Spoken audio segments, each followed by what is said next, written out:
欢迎观看老爸的时光，每周分享家庭美食。今天给大家分享一款颜值高、做法简单、味道超级赞的肉松酥条的做法。好啦，话不多说，我们直入正题。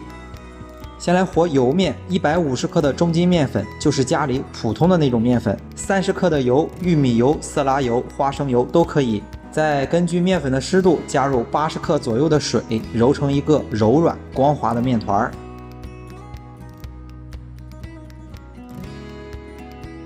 面团揉好之后，给它放在一旁，盖上一张小笼布，让它自然松弛一下。趁这个时间，我们来做一块油酥。油酥就更简单了。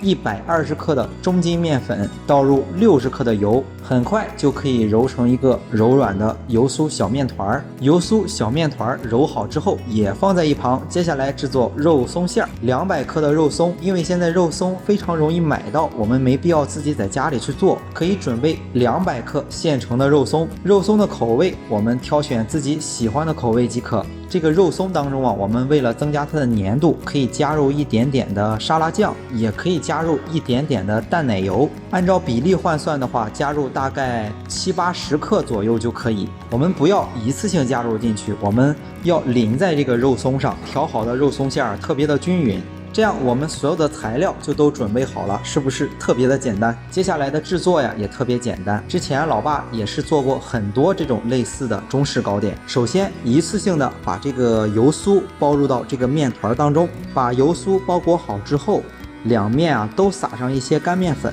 和上一期做法式蝴蝶酥的那个视频差不多，还是用这个大擀面杖把这个面团给它擀开，同样是需要开酥的。中西式的这种饮食文化，看来还有很多的地方都是相通的。擀开之后我们把它折成3折，然后再擀开，再折成3折。这里我们只需要2次操作就可以，比蝴蝶酥要简单的很多。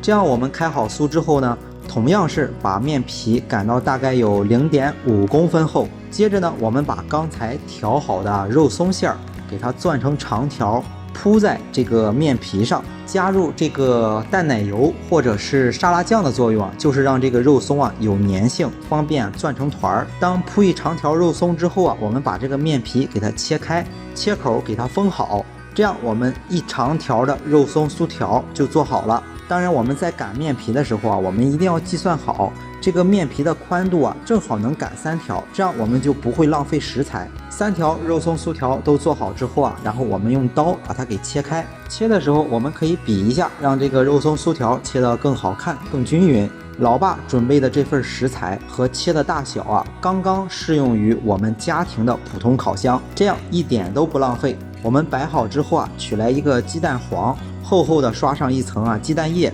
刷好蛋黄液之后我们为了它的外观更加好看，可以撒一点黑芝麻作为装饰。烤箱的温度设定是先预热烤箱，上火预热到210度，下火210度，放在烤箱的中层烤22分钟左右。烤好之后，一盘颜值高、味道好的肉松酥条就做好了。自己做的经济实惠，皮儿薄馅儿多。好啦，如果大家喜欢老爸做的美食，一定要帮忙关注、点个赞，谢谢大家。为了方便大家去记、去看视频中所需要的材料，材料已经备注在视频下方的备注栏。